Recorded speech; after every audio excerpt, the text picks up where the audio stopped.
Professor Kary Mullis is one of the most unique minds in America. He won the Nobel Prize. We did this interview late at night at his home on the ocean. Do you believe that we have made science our final arbiter on what is right? And as a result, we continue to look at science, and scientists hold themselves up to make the decision that this is right behavior, that's wrong behavior. You can do this, you can't do that. It's a good question, and I think the answer is definitely that science, in a way, having led to this sort of decline of let's say the Protestant Church. I mean, the Protestants got a little bit too involved in history and left themselves open there for scientists to come in and say to debunk Christianity, because it became a mythological kind of thing rather than a only by faith kind of thing, and it became it's not a real religion in the sense of like Buddhism or something. Science, having been involved in that, people said, well, we're not going to go to church anymore. It left a big hole in a lot of people's psychological makeup that has, I think, been filled to some degree by the ecological madness that people have got jumped into. And there, the scientists are, like you say, they are considered the final arbiters of what's good for the planet or what's bad for the planet. And they hadn't got the slightest idea. Instead of wearing white robes, they wear white lab coats. Instead of like bringing you the word of God, they bring you the word of the EPA or whatever. And they don't have to understand what it is that they are making you do. In fact, and people, just I think they fall naturally into it because there is a need in humanity for something like a religion, something that makes you feel a part of some larger kind of group, something that you think, in spite of your wormy little life, makes you a part of something good, something big, something that makes sense. But doesn't it also happen that when people were naturally evolving, it was necessary for them to take a responsibility for a major part of their life? If they couldn't make their own decisions about their own sense of reality in significant ways, then they would have succumbed. Today, very few people make many decisions that are really significant. If they feel something's wrong, they go to a doctor. The doctor frequently will tell them, this is your condition, and this is how to treat it. People are not questioning innate knowledge or innate healing. And as a result, we've relied upon a pharmaceutical model for all of our healing. In fact, medicine doesn't mistrust nature, mistrust the person's own ability to have their own healing experience. Well, I think people are still responsible for their decisions, and they still make them just like they always have, and they do it with insufficient information just like they always have. It's just that the world's a little different now than, say, 2 million years ago, when maybe it was a matter of, do we go down there with the family next door, or are we going to stay up here in the canopy or whatever? I mean, the decisions that people make are important to their lives, and they certainly accede to authority a lot. But I think that's always been I don't know if there's no evidence in my mind for the time, from anthropological stuff, that there weren't always rulers and people that we've always had a hierarchical order. Right. Even in the caves, we've had a hierarchical order. I believe in fact, my new book is just on that very topic, on life energies, where each born with a different life energy. I'm very concerned when the media publishes a story that came out recently in the New York Times and all the other papers, that now it's being mandated that there's going to be pregnancy tests to determine if mothers have HIV, if the babies have HIV, and then put the babies on antiretrovirals like AZT. Well, if you have a baby that has no developed immune system of its own, should be getting breastfed to develop an immune system, it's going to take many months, in fact, several years, to really fully develop. And you go and start giving a child that's completely healthy, just has an antibody in their system, and you give them a toxic chemotherapy drug, and then we are not. Is that going to be mandated by law? That's what they're trying to do. They're not that dumb, are they? I mean, they to mandate it. What state? Well, they've mandated vaccines. You can't get into some college. You can't have your kid go to school. You can't travel to certain countries unless you've had vaccines. And it's never been shown that vaccines can be predictive of who they're going to help and what the consequences of side effects are going to be for who it hurts. Yeah, I'm a libertarian, true right to the heart, and I do not like to see freedoms eroded at all for whatever grand cause, and that would just that would almost I mean I can't believe that they would that I mean I can believe there would be some people in society that might like to do that, like that guy who used to be the head of was he the Surgeon General? That's he's written a couple. C.W. Coop, Yeah, C.W. Coop, yeah. yeah, he's a bit on the sort of like a little bit like a Nazi kind of a guy in a way. And although he has he's got his I don't think he sees he himself has as some that. redeeming social value, but the man is just a little bit too much into. I mean, he thought everybody at the NIH should start wearing uniforms, and that kind of a personality is capable, I think, also of thinking yes, and we do have the moral right to make you give your kid AZT because it's our job to protect your child, even if you don't want But to. That state same, agencies have taken kids away from parents when the parent, based upon informed knowledge, chose not to give their child either AZT or other chemotherapy agents, either for AIDS or cancer. And these were parents who knew more than the average parent and based upon their knowledge made an informed choice. And those parents were deemed unfit and abusive parents, and their kids were put into a foster home. you know what? In the 19th, early 20th century, actually, or late 19th century, in the South, pellagra was thought to be an infectious disease. There was a lack of niacin because Southerners were eating corn instead of wheat. The poor farmers were, and they were taking kids out of homes there, thinking it was an infectious disease because everybody in the family was getting it. Put the kids in an orphanage. In the orphanage, the kid would get a little bit of niacin because they'd have some wheat, and he wouldn't get pellagra. So it made real sense.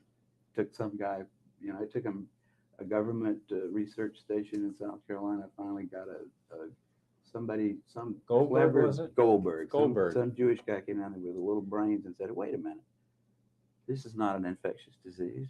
It's somebody they had to throw out all the idiots that were running that. But it was a long time, and they did the same thing. They took kids out of homes.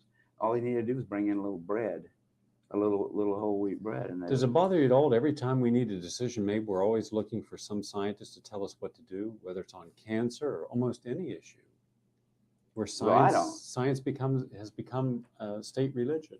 It bothers me when I see like people. My mother's a good example of doing that. Sort of just her doctors are never questioned at all, even though her son is sort of a medical person himself and sometimes disagrees with him.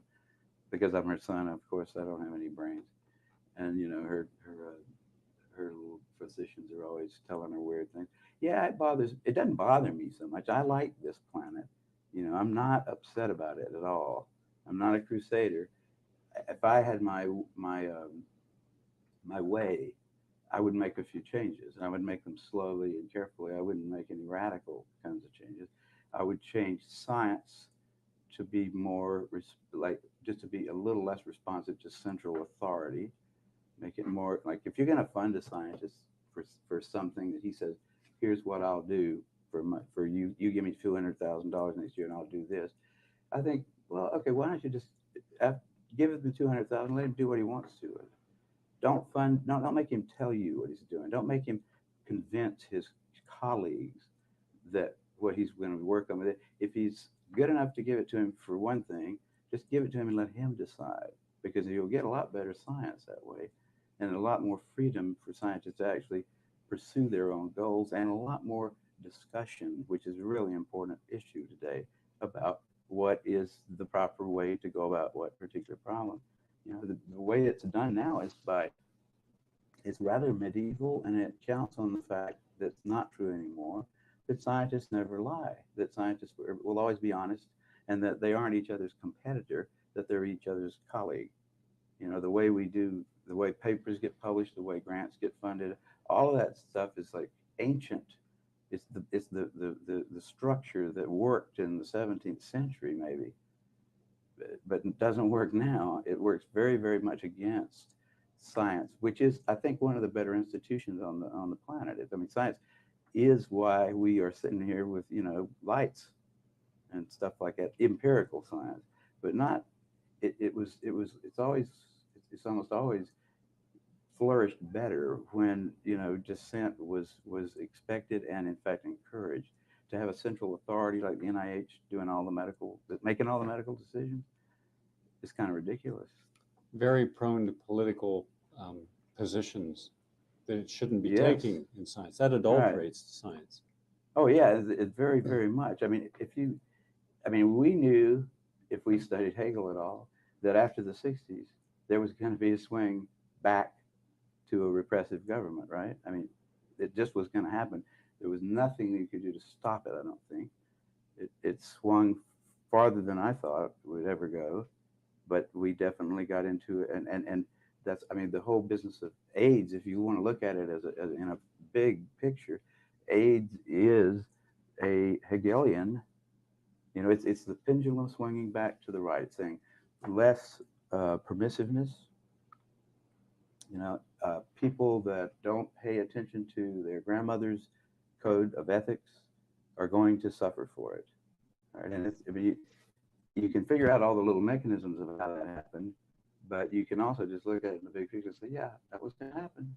And now there's going to come a time pretty soon when it's going to go back the other way. Hopefully, the swings. I'm afraid that Hegel. You mean we can not start right. that for a second and enjoy it? Not Oh, feel guilty about it? you know, I never stopped. I said, those guys are going to tell me what to do with my personal life. I mean, and I know enough about the details of it, so where somebody wants to debate me about it, I can do it.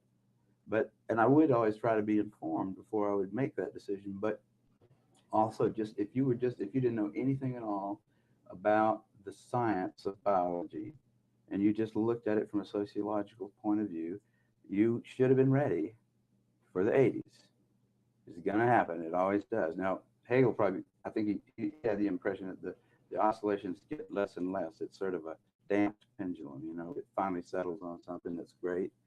I think he missed there. I mean, it's chaotic. It's like he had the wrong geometry. It's gonna, but it will go back and forth, and it will, because that's the way that is. In fact, it's probably important to the success of any species that it tries some, you know, experiments, but it never goes too far from something that has survived, right? Yeah. I mean, so you can see it as sort of it's an evolutionary standard in a sense.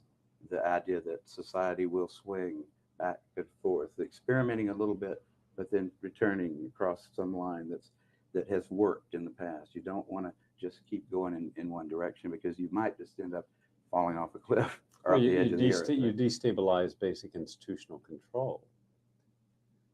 Stabilize basic institutional control. You mean as in the course of history? Individuals can make radical adjustments in their own lifestyles. Institutions never do. There's never been major institutions that make radical shifts, because they'd be shifting their power base. The whole effort of an institution is to maintain its power and stability of the power. So anything that threatens that stability is considered undesirable. I would agree with that. But I mean, the institutions do go. They have this shifting sort of thing, but they don't go very far. Very small. I try to stay out of that stuff as best as I can.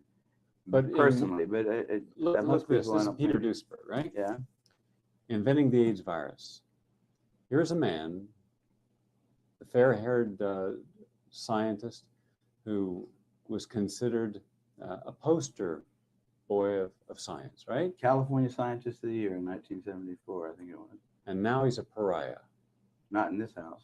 No, but in this state and in that university, because when I filmed him in his laboratory 3 years ago, the laboratory had no funding. Now he doesn't even have that laboratory. I know. They've made it. And he was tenured. Him, basically. He was tenured. Yeah. Oh, tenured, and also one of the most brilliant people surely the most brilliant virologist, possibly the most brilliant, you know, molecular biologist around. Peter is a very scholarly person, in addition to being brilliant too. He's very careful. He doesn't say anything that he can't support, or usually. I mean, you can catch him in a weak moment, and he might say something that he can't support. But he was a really well thought of guy too, because of his ideas. The whole field. I mean, in cancer, He's the guy that led him into the whole oncogene thing, you know, big research bonanza. Anybody who could order a little kit from some company and hire a couple of technicians could be a cancer researcher because of things that Peter opened up. And then Peter said, no, I don't think that's actually the cause of cancer. And that made those guys a little bit angry. And then he comes along and does the same thing for AIDS. He said, you know, I think we're on the wrong track here. And for some reason, you know, the second time, it was almost like nobody even had to argue with him. Oh, it's just Peter again, ruining our fun, telling us that all this easy research stuff that we know we can do now for years, and the American people will pay for it. That we shouldn't be doing that. And Peter did that again. He did that twice. We need a lot more Peters. We don't have enough people like him, and the system doesn't really. It doesn't work. It doesn't work to produce people like that. Yeah. Peter has been marginalized. The media will not quote him without having a challenge quote. Yeah. Where there was a time when whatever he said was like any other major scientist would have been accepted on its face value. Now he is considered the controversial. They always preface the controversial, you know. Oh yeah. Ex-professor. Yeah. Nature states just over and over again, if Peter Duesberg can be shown to be an idiot, then HIV causes AIDS. That's what the argument comes down to in a lot of the media. It's just, it has nothing to do with, they don't talk about, the issues at all. Nobody has ever come up with the arguments that need to be brought up to decide whether HIV has any effect on anything. But let's just look at a few of those arguments for a few moments. If they are right, they meaning the NIH, NCI, Gallo, Fauci, if they're right, then their predictions should be right also, that we would have a pandemic worldwide, an epidemic in America, an infectious disease, sexually transmitted, that hetero and homosexual equally be susceptible to. That's their first argument. Based upon that, everybody got terrified. You mean we could get sex, have sex and get AIDS and die? Then we put the big chill on promiscuity in any form, and then we started making accusations about who caused this and then started blaming. Has any of those initial predictions come true? Well, HIV, according to the CDC, if you look at and this is, anybody can buy the annual medical yearbook from Britannica, $39 or something like that, and look in there and see. And there's always an article in there about AIDS, and it's usually there's somebody from CDC giving a number, saying here's the number of North Americans infected with this virus. The article's usually prefaced. The headlines is HIV spreads into some new area, right? Spreads into heterosexuals, spreads into women, spreads into teenagers. But the number has always been the same since they started measuring it and estimating the number of North Americans infected by this virus. It has remained constant at approximately 1 million for 10 years.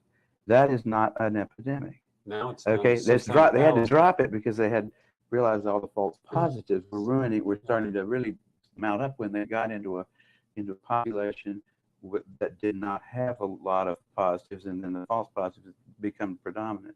And you know what? This is the craziest thing I cannot believe this.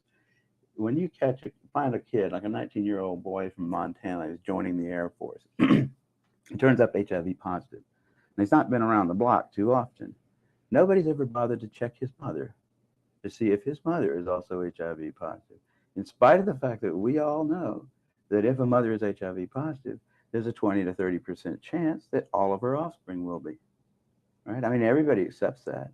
But for some reason, they can't see the simple reverse of that and say, wait a minute, this kid in Montana who's raised on a farm or something, who's HIV positive, probably didn't get it from, hanging out in the bathhouses in LA. He got it somewhere. Why don't we just look at his mother and see if he got it? Because all you need is about 10 or 15 mothers of 19-year-old boys that have HIV and did when the kid was born to blow that theory right out of the water. No one's ever done that work. I don't understand why. I contacted the CDC and I asked them, did you do blood workups on all the people that you claimed were included in the AIDS figures from day one? The answer was no. No, they didn't. About 25% of those figures were based upon symptoms. Then I Right, said, yeah. A presumed Presumed. diagnosis That's of right. HIV. That was just like, and I said, but if you're presuming it's HIV, hence AIDS, you must presume then that you have a gold standard. Nothing else could have caused the same symptoms. And I said, there are at least 7 other, friendly phone. and I said, there are at least 7 other diseases that have the same identical symptoms of AIDS, such as tuberculosis and malaria, and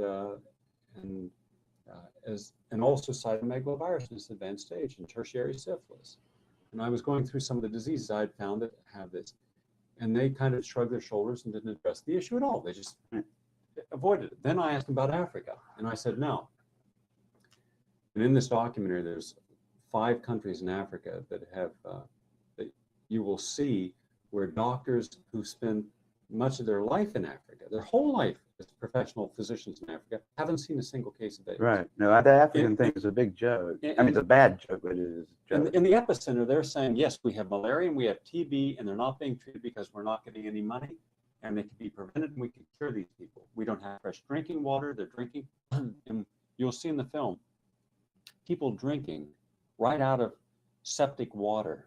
Mm-hmm. I mean, you'll see human debris right on the water. They scoot it aside and drink the water, and then they get parasites and they get diarrhea. Well, if you drank out of infected feces water, you're going to get diarrhea, and you're going to get tuberculosis in that environment, and you're malnourished. Yeah. And you're going to have a dry, non-productive cough, lose about 10% of your body weight, and you're going to be classified as AIDS.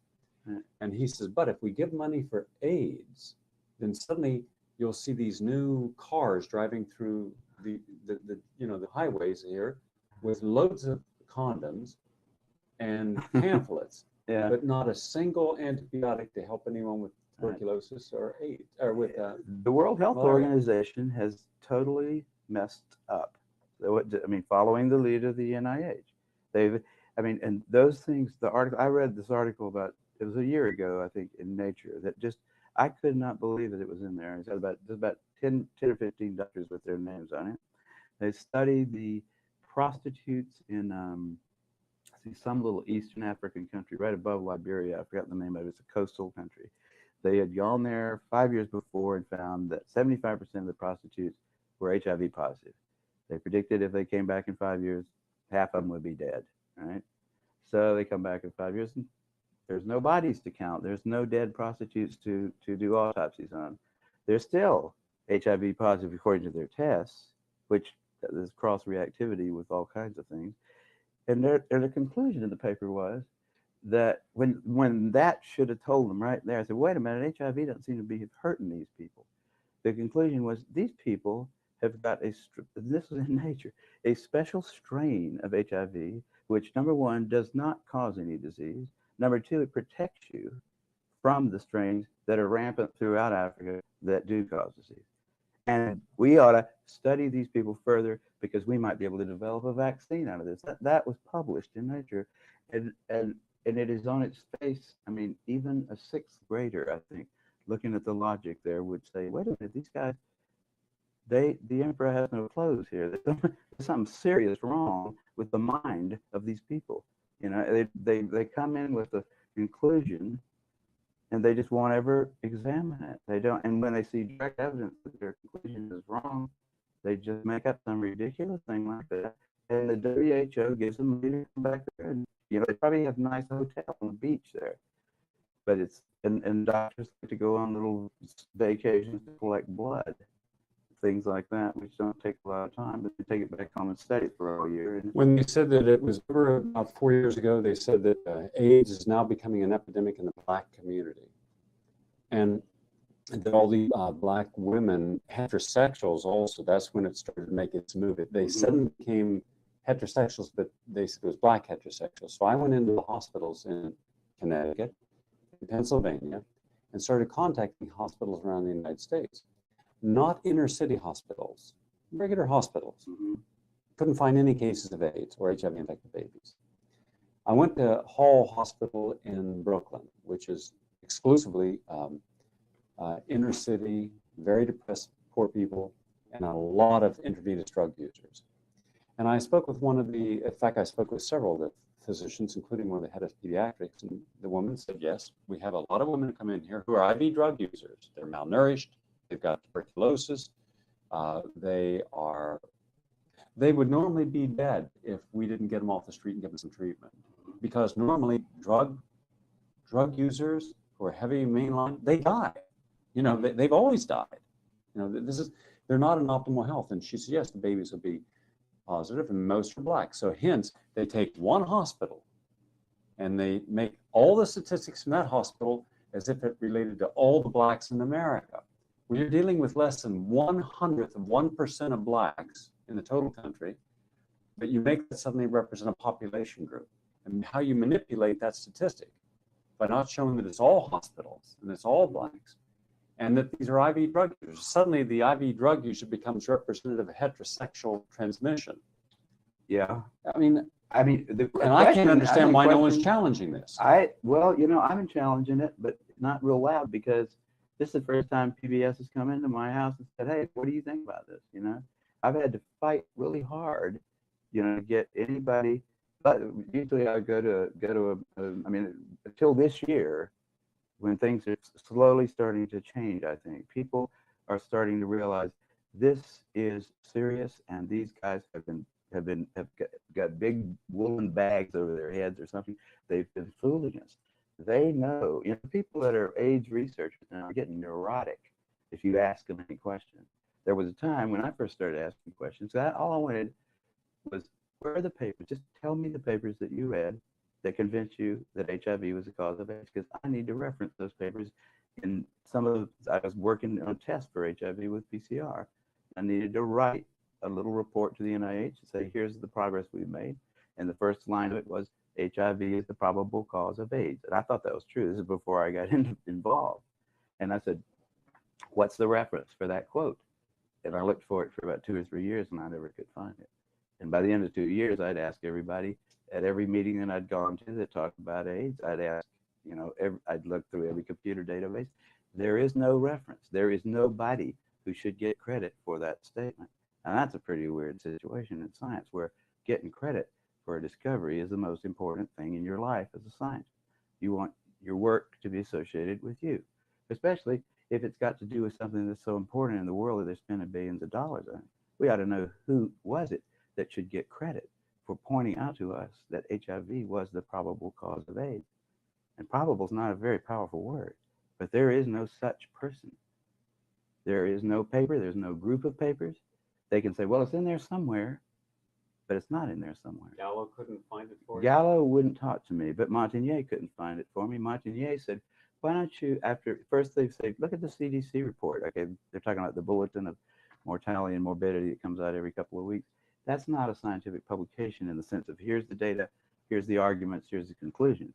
That's just a little thing that goes to doctors and say, when you see somebody come into your office with this kind of symptoms, you report it to us because it's possibly this or that kind of thing. It's not a scientific thing. It's not where the guy that wrote that bulletin that month doesn't get the Nobel Prize for having discovered that HIV is the probable cause of AIDS, right? I mean, it's ridiculous to quote that thing. And then I told him, I read that. I didn't think that was very, and I'm talking about, where did science come by the notion? You know, who brought that up? Who showed it to us? Who explained it to you? Where did you come up with the idea? He said, well, there's this SIV stuff. And I said, yeah, but that was last month. We've known this for a long time. Who is responsible for us knowing it? Don't we want to know that person's name? He walked away. That was the last person I asked. I asked a whole lot of people in that 2 or 3 years when I was certain at first that there must be an answer. When you know, I was in a different field. So I mean, I figured the virologists had that one taken care of, but they didn't. There wasn't a soul, and there still isn't. And the more you ask them, you can get thrown out of a dinner party. I mean, you sit around go to some virologist's house and start talking about questions like that, or even, you know, people that aren't virologists, people that are just ordinary people that are completely ignorant of the detail will get mad at you if you start talking about the fact that AIDS may not be caused by HIV. Just say something simple like, it may not be caused, because I can't find any evidence that it is. These people that are being treated with AZT, a fairly lethal drug if you take enough of it, they may be taking the drug that's killing. I mean, you'd think the Oklahoma bomber is a bad guy, right? There's nobody in the United States that doesn't think the guy that killed those 200 people in Oklahoma for no good reason, shouldn't be sentenced to death, probably. I think we all agree if he did it, he ought to be killed. Now, is it not criminal, just as bad, and maybe worse, to sentence a whole lot of other people? I mean, these people, there are people dying just because of AZT. I mean, that's proven in big studies like the Concord study. The conclusion of the Concord study was this stuff is not good for you. The little skeleton on the little crossbones, the skeleton and crossbones on the bottle says probably wouldn't be a good idea to take this stuff unless you've got a good reason to. Now, I would say that probably if there've been, I don't know how many of the people who have died, so-called of AIDS, have actually died of AZT. Because it certainly would wreck your immune system to take that stuff for a few years. It's like if you started taking any other chemotherapeutic agent for the rest of your life, it would be that agent probably that killed you. When you give chemotherapy to somebody with cancer, you give them a round of it for maybe 14 days or a few days. Hopefully, you're not going to kill the patient. You're going to kill the cancer. The patient's going to survive. But you don't keep giving it to him until he dies, because he certainly will. And AZT is just like those things. It's a little more lethal than most of the anti-cancer things that people take for that. Everybody knows that those things, you wouldn't want to just keep taking them until you died. Why would they? I mean, how can somebody say, take this drug? It's not making you well, by the way. It's making you feel terrible.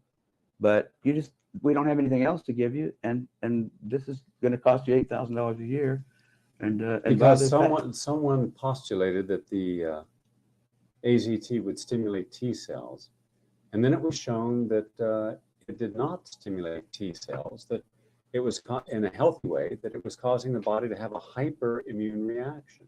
I didn't know somebody thought it was going to stimulate T cells. I thought they figured it was going to kill that virus because it's going to terminate DNA reproduction. Yeah, that's what it does. And it certainly does that, and it does it quite well in a lot of places that are not viral. I mean, it does that in normal any rapidly growing tissue, just like any other chemotherapeutic type agent. Hypothetical situation. Let's assume for a moment that HIV is the cause of AIDS, just for argument's sake. Okay. Right? How many HIV cells are there generally compared to healthy cells? You mean how many cells are infected by the virus in somebody that fairly? Yes. The numbers vary wildly around, all kinds of. I wouldn't ever. I mean, there used to be a time when people said 1 out of 10 to the fourth, and then went to 1 out of 10. There are some papers that say 1 out of 10, 1 out of 100. It's not like it's got them all for sure, and I don't think that means it can't cause the disease, because it could do something subtle, and it might not have to be in every cell. It's just that there isn't any evidence for that. But what is the benefit of killing 100 or 1,000 or 10,000 healthy cells to kill one sick cell? Well, if that one sick cell had some property about it that was going to get you. But has that been shown to be the case? Well, if it was, let's say you had a way of, when you try to kill cancer cells, you kill a lot of healthy cells too. It's not a very effective treatment, but the argument is you got nothing else to do. You're going to try to kill the cancer. Hopefully it's more susceptible to the chemical than the healthy cells. Now, in this case, they have the same argument, except for the fact that they say you're going to keep on using this drug knowing that it's killing your healthy cells until you die.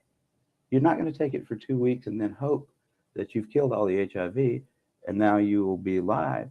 It's not like that. They said, no, we're going to do the same thing that we do to cancer, but we're just going to keep on doing it until you die. And hopefully it's going to prolong your life. Well, if it doesn't prolong your life, what they look for is surrogate markers. Now, have you heard that term battered about? Surrogate markers means, well, it doesn't seem to do anything for the disease, but it does every now and then do something for the level of CD4 cells that we measure, or it does something for this or that. Not that anybody really knows whether you want more or less CD4 cells at any particular time in your life. A lot of diseases cause CD4 to go up. A lot of diseases cause it to go down.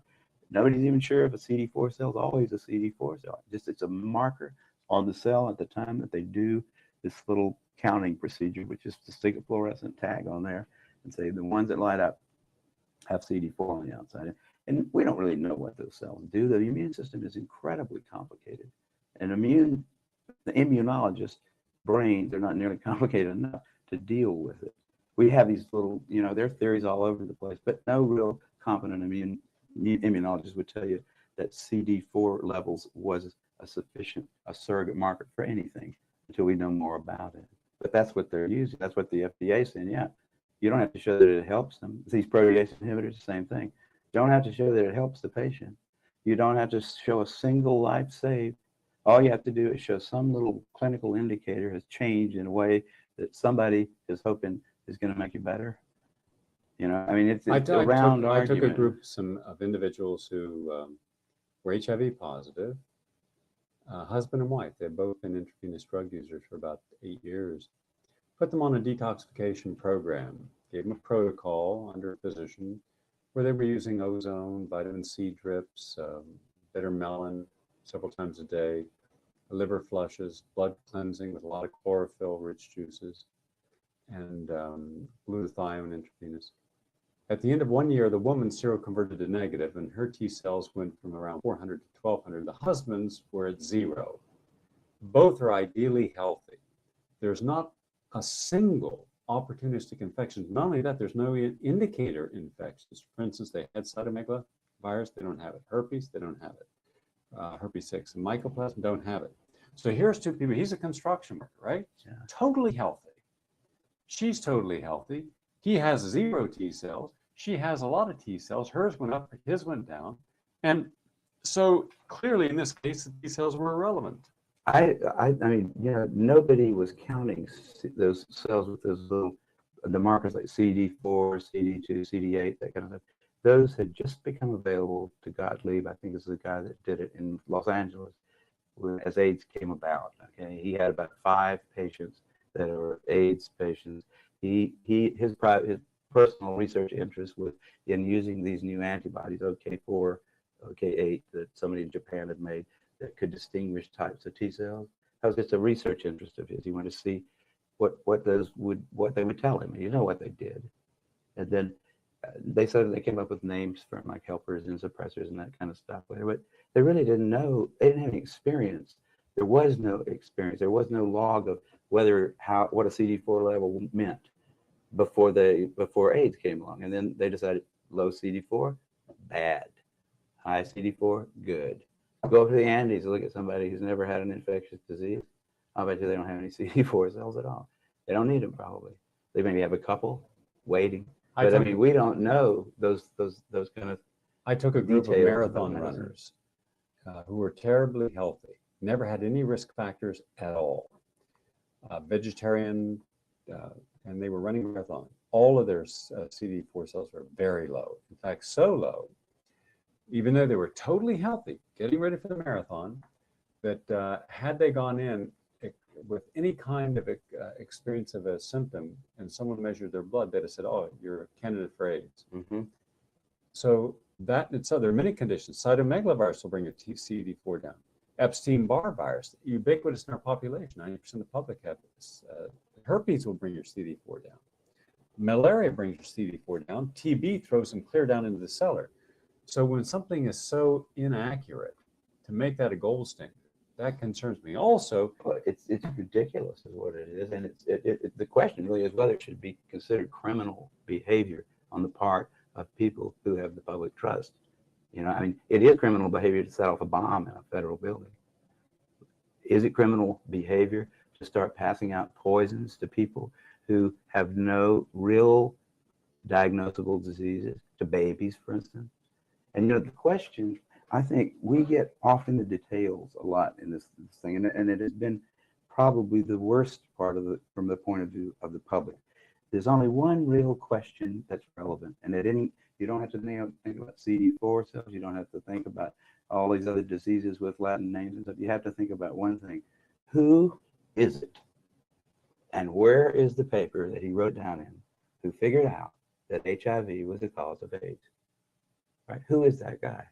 If there's no person who can stand up in front of a scientific body and say, I'm that person, or this team of us did that, and here's how we showed it, You know, you don't have to get into the details. You don't have to worry about the hemophiliacs in Africa. You don't have to worry about all the sort of subterfuges in a way that just keep coming up to complicate what is really a very simple situation. Here we have a bunch of people that are definitely sick from some reason. It's likely that their behavior was so radically different than the behavior that had gone. It was an experimental kind of behavior in a way. It's not unlikely that they would have some kind of problems, some health problems. People stop sleeping and eating. People start using all kinds of substances instead of food. And they're associating with the world's getting more and more densely populated, and we're spreading more and more diseases around. It's not totally shocking that those people should come down with some diseases that'll kill them. So we don't need to postulate that there was an infection going on, since nobody actually did show that there was. What's the fuss? Why do we have to even think about CD4? Why do we have to think about, you know, all the details that they keep mercilessly bringing up? Why do we have to think about the whole genome of this little organism that has not yet been shown by anybody definitively, or even really probably to cause a disease? What is it? What is it about humanity that wants to go to all the details and stuff and listen? You know, these guys like Fauci get up there and start talking. You know, he doesn't know anything really about anything, and I'd say that to his face. Nothing. The man thinks you can take a blood sample and stick it in an electron microscope, and if it's got a virus in there, you'll know it. He doesn't understand electron microscopy, and he doesn't understand medicine. And he should not be in a position like he's in. Most of those guys up there on the top are just total administrative people, and they don't know anything about what's going on at the bottom. But the simplest person on the planet can say, well, if we know that this disease is caused by HIV, how do we know that? Who figured it out? Is it in the Bible, you know? Or is it in the Journal of the American Medical Association? Is it in some place where we can all look at it? That's what science is supposed to do. It's empirical science. That's what we do. I ask, I think, a more fundamental question. If you're saying that HIV, not you, but rhetorically to the scientific community, saying HIV is the cause of AIDS, then are you saying that HIV by itself is the cause of AIDS? They say yes. Then I say, show me where any study has ever been published where HIV by itself has caused any illness at all. Now you're saying it causes 29 illnesses, including Kaposi sarcoma. And I say, show me the evidence that in the absence of any other risk factor, any other antigen, HIV causes Kaposi sarcoma. I think they've given up on Kaposi's, haven't they? They can't. You can propagate Kaposi's in mice, and you don't happen to get HIV following it. Yeah. But I mean, that one is probably an alkyl nitrite kind of a problem. I think even Gallo himself. But that was originally what they hung the hat of. Oh yeah, on. Sure. Kaposi's and then pneumocystis. Those were the 1-2 combinations. And you can get pneumocystis. You know how you give pneumocystis to a rat if you want to? Put him on a low protein diet and give him some steroids for about 6 weeks, and he'll get pneumocystis. These guys are doing that same thing. Low protein diet and a lot of steroids. I mean, all kinds of steroids. And that's the known way. I mean, that's what the people that study pneumocystis, that's the way they produce a rat model for pneumocystis. It's like, but you don't, again, like I don't think it's worth my time to worry about the details in this thing, because the really big fact is missing. Why do we think, just because Bob Gallo gets up, takes his sunglasses off and says, gentlemen, you discovered the cause of AIDS. That's all we have. New York Times article, CDC report. That's all we have. That's not enough. That's not enough to you know, that is not sufficient to like publish even a meager little scientific paper somewhere. That isn't enough for scientists to believe some inconsequential fact about some star 50 light years away. You know, that's certainly not enough to treat at the cost of billions of dollars a year, and at the cost of a lot of lives and anguish, and just destroyed, you know, lives have just been totally ruined by this thing on the basis of some flimsy little statement made by a guy who's known to be a crook in lots of other ways, He lied about a whole lot of other stuff. Why are we trusting there? If he was a witness in a courtroom, we wouldn't trust his testimony. We've caught him in too many lies. You don't trust him anymore. We don't trust. Well, actually, we don't trust Gallo. We don't trust him. Nobody should trust Gallo. Gallo's been caught too many times making up stuff. Okay, who do we trust? Fauci. Fauci doesn't know enough to, if Fauci wants to get on television with somebody who knows a little bit about this stuff and debate him, he could easily do it because he's been asked. I mean, I've had a lot of people, president of the University of South Carolina, ask Fauci if he'd come down there and debate me on the stage in front of the student body, because I wanted somebody who was from the other side to come down there and balance because I felt like, well, these guys can listen to me, but I need to have somebody else down here that's going to tell me the other side. But Fauci didn't want to do it. He didn't want to talk about it. Based upon the HIV equals AIDS hypothesis, they then gave us the test. Now, they didn't give it to us; they sold it to us. Now, who sold it to us? Who gets money off the Bob Gallo himself was getting quite a bit off of it. He had to give a lot back to Montagnier when it was finally proven that he stole the virus from Montagnier in the first place. But Montagnier and the Pasteur Institute are getting $1, I think, or so every time somebody gets an HIV test. Is that test a gold standard? Will it only identify this HIV virus? If you get it twice in a row, you have a pretty good chance of getting a plus one time and a minus the next. I mean, it is not. It's nothing more. Even if the virus were a deadly virus, we wouldn't want to use that test to test it. I mean, the way that test was responsive. Although that's why they thought for a while that it was widespread in Africa, because it cross-reacted with antibodies to malaria. That was the big, and they never went back and said, you know what, we just made a mistake there because we couldn't find the HIV one in the first place when we looked for it. We looked for the organism in Africa, we didn't find it. So we found something else that was close enough, 33% difference in sequence. It's not close at all, not for retroviruses. They found something else. It's just HIV2, we're going to call this for a while. Now they just dropped that whole thing. They don't look for it at all anymore. You go into any kind of a like a lot of places in Africa, the only kind of place you can get any medical treatment is at WHO hospital that's there for AIDS, right? So anything you come in there for, you cut your knee with a machete, you're an AIDS patient in some little book somewhere. It's just, and presumably you have HIV too. So they'll add that. How in the world could scientists today, legislators, physicians, public health officials, give any legitimacy to a test that's determining, predictive, of a person going to die of a condition, and hence put on, almost insisting to put them on antiretrovirals when there's no gold standard? If a test cross-reacts with flu, vaccines, malaria, lupus, some arthritis conditions, and connective cell conditions, leprosy, with all these other conditions it can cross-react with, then it's not a gold standard, is it? No, it's not. But I mean, the general public doesn't understand the idea of a gold standard here. Neither do doctors, physicians.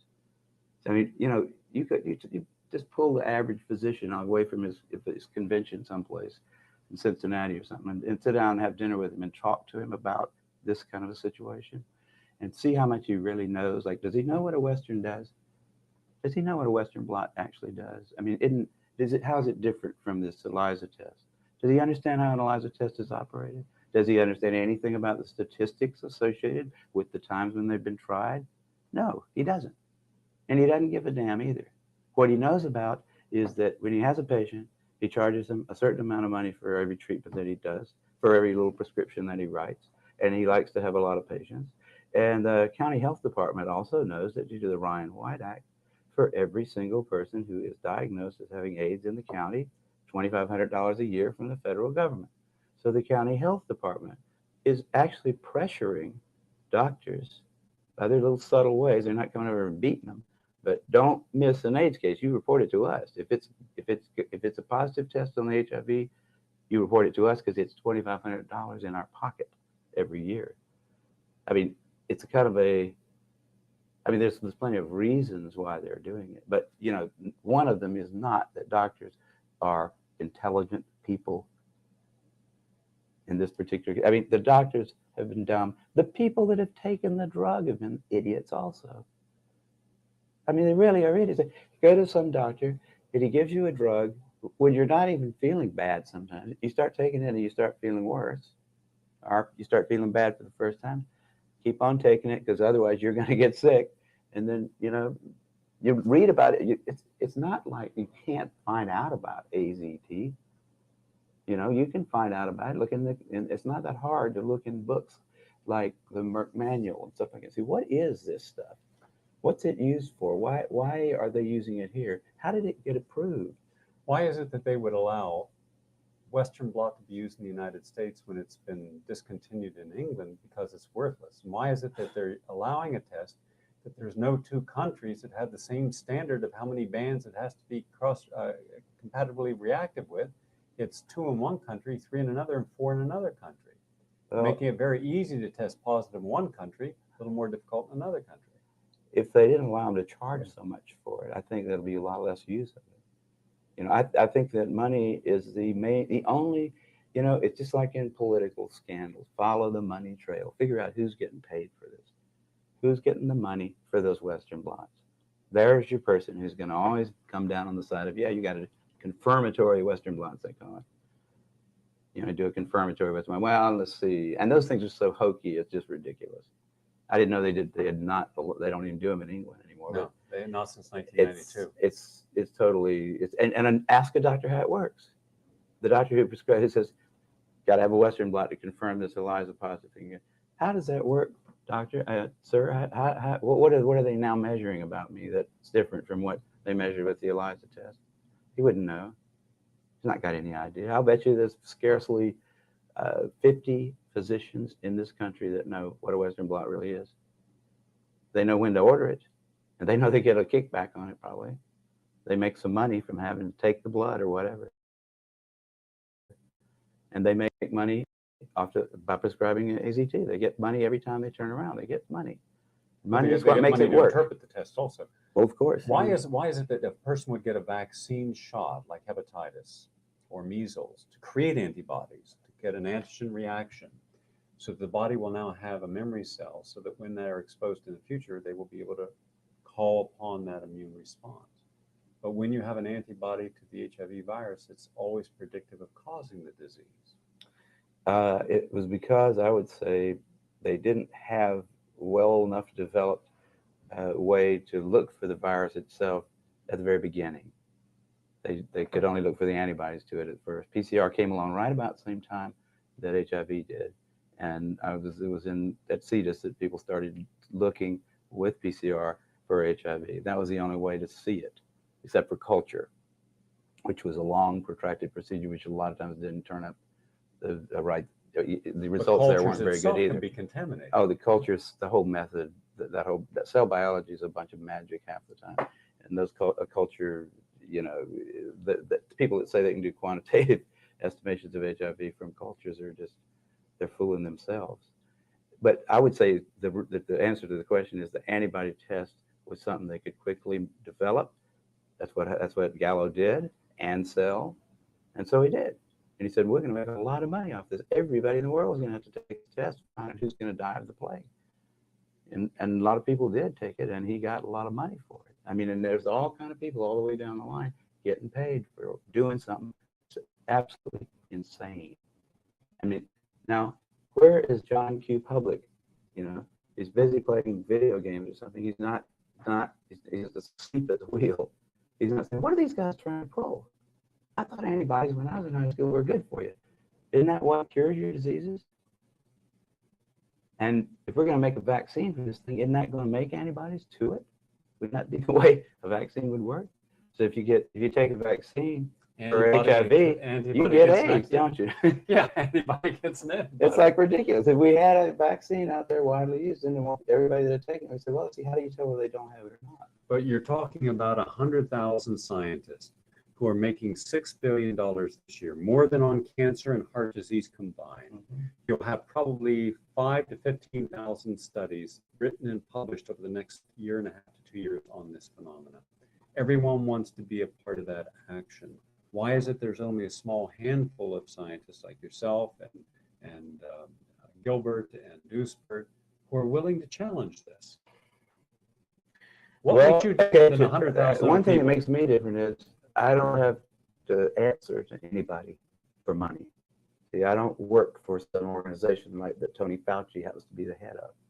Like a lot of people like Duisberg had the intellectual integrity, knowing that he was going to catch it, knowing that they were going to just have a heyday pulling his grant. He went ahead and said it, and he's been martyred. Okay, they couldn't touch me because they weren't paying me. They can laugh at me. They can write stupid little articles in Nature, but they'll learn eventually to feel foolish about having done that. I know that was going to happen. Duisberg knows that one of these days, these idiots are going to have to face the music. I hope that he's kept that in his heart all along. I think he has. He knows one of these days, because you can see the insanity. You know, and when they make stupid comments like John Maddox, one of these days, John Maddox is going to have to, you know, eat it, basically, because he's been just personally, without Maddox doesn't know nothing about biology. He doesn't barely know anything about physics. I know more about physics than he does. He considers himself a physicist. He writes these dumb little editorials and stuff like that. And then these stupid personal attacks on Duisberg seem to be like scientifically justifiable somehow to the editor of the foremost scientific, or what used to be the foremost scientific journal in the English language. It's not anymore in my eyes. I still take the thing, but you know, I just look through there occasionally. I don't read it with seriousness to find out anything anymore. Does it bother that there is censorship in scientific publications and even in the major media? Yeah, it bothered me when Nature rejected, right after I got the Nobel Prize in chemistry, man. I can't even write a short 4-page hypothesis about what might, in fact, be a probable cause of AIDS. A hypothesis that was a useful one because it suggested a way to disprove it or prove it. You know, that's what a hypothesis is for. It's to sort of suggest experiments that will try to disprove the hypothesis, or if you can't disprove it, you start slowly accepting it. And so Lancet, Nature, Science, those people say, we don't need a hypothesis directed at understanding what might be causing AIDS. We already know. And I call back the editors and I say, no, wait a minute, this is, you got to, like in Lancet, there's got a section called medical hypotheses. That's a type of an article you can submit. I said, this is a hypothesis. This is a very good hypothesis. Not only can it be proven or disproven easily with rats or mice, but if in fact it shows, if it turns out that this does cause AIDS, you'll have a model system, an animal model system, which would be worth billions of dollars to the pharmaceutical industry. You know, it was a beautiful little hypothesis, cute little thing. It wouldn't have taken a lot of work to prove or disprove it, but it wouldn't take any work to publish it, but not anybody would touch it. You know, I finally published it in some kind of, I think Genetica finally published it, and it may or may not be the cause of AIDS, but it doesn't. The fact that What you was can't the even. hypothesis? It's a sort of a variation. I thought a clever one on the idea that you have overloaded your immune system. These people, if you think about time in terms of evolutionary time, and you see the population of humans growing like it has, the chances of you getting a human virus today are a hell of a lot higher than they were, say, 10,000 years ago. And it goes up in a funny way. If you're hanging out with let's just say that there are an infinite number of retroviruses in the world because they're changing so fast you couldn't really count them. Okay, so there's a number of retroviruses that's basically a function of the mass of human flesh, human retroviruses, and also it's proportional to how much that flesh interacts. So as it starts to get dense, more and more people are in your life, you got more and more chances of getting retroviruses. Now they all might be harmless. The chances are good that they are because they're just barely alive. But if you hang out with 1,000 people a year in a way that would maybe allow you to get some or most of their retroviruses, and they hang out with 1,000 people a year, and they hang out with 1,000 people a year, you're hanging out with a fourth of the human race. You're getting all the retroviruses from all over the planet. Now, it might be that none of those things by themselves is going to hurt you, but we know that some of them do grow in your immune cells, right? And they come in at very low multiplicity. You don't make an immune response every time you get a retrovirus inside of you somewhere. But if you have a cell in your immune system that has a retrovirus in it, and you promote that to clonality because it's going to be a part of an immune response, that cell, then the retrovirus will definitely escape. it will flower in a sense, and it will then have to be dealt with by the immune system because there'll be enough of it showing in the blood that the immune system will go for it. Well, now, if you've got enough harmless but different retroviruses in your immune cells, such that every time you mount a new immune response, which means you probably take about 500 different immune cells and make 1,000,000 copies out of each one of them. If you've got enough retroviruses in your immune system such that one of those 500 is going to have a retrovirus in it that you've never made an immune response to before, you're going to have to make an immune response to it this time, because it will, if you make 1,000,000 copies of the cell, it's sure, the retrovirus is certain to flower, to like make infectious bodies, right? Then you have to make another immune response, right? It's called a chain reaction.